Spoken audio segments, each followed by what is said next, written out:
Hi, everybody. Welcome back to more Political Excess. Today, let's take a look and see if people approve of the current economic environment. So let's start with Joe Biden. Do they approve or disapprove of his handling of the economy?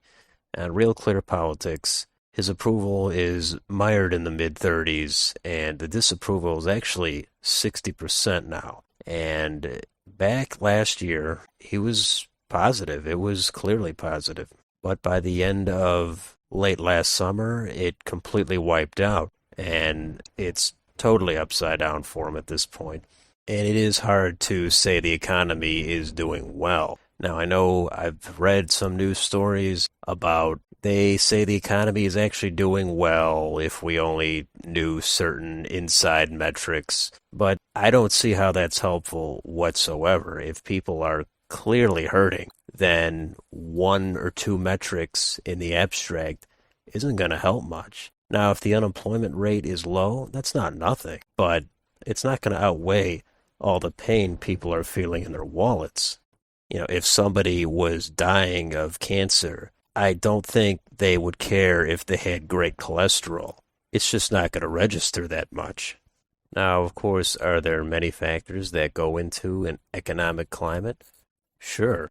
Do some of these metrics require more nuance and context? Absolutely. But a lot of times, and especially this time, it's just going to fall flat when it's only been getting worse. And usually, whoever's in office at the time, they're going to take a hit. So for some context, let's compare this to his predecessor, Donald Trump. Now, Trump, even at the end of his presidency, in the midst of the coronavirus, his approval rating on the economy was positive, and comfortably so. So that might be telling if, given all that negative coverage at that time, his approval rating on the economy still shined through. And there's, of course, other issues aside from the economy that do matter. But the economy is always the main one people go back to, as it's the most widespread one that just affects everybody all the time. It's wide-ranging. So if we look even further into this, let's say gas prices. Here's a chart that shows a correlation between presidential approval rating and gas prices. Now, this goes all the way back to the late 70s with Jimmy Carter. Up until almost the present, it does have a few recent months omitted where gas prices have surged even higher. This chart might be a little confusing, as the lower the lines go, that indicates a lower approval rating and a higher gas price. So overall this time, there is some correlation sometimes, as you can see, but sometimes there's not much of a correlation. So it's helpful, but only minimally so. And here's another chart that's even more specific to Biden's case.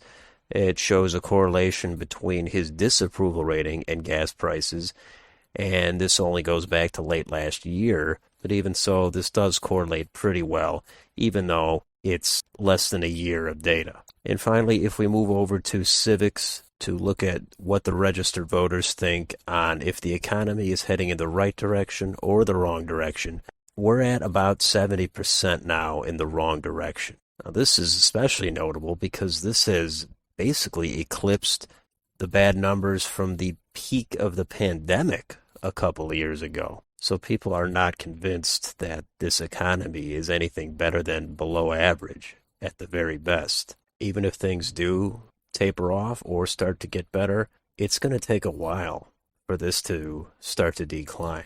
And this is a dire situation to be in, especially if you're the Democrats facing a midterm election in less than 6 months. So is the economy as bad as it seems, or am I missing something and it's actually really great? Let me know in the comments down below. If you enjoy these videos, please like, share, and subscribe. Thank you for watching, and I'll see you on the next video.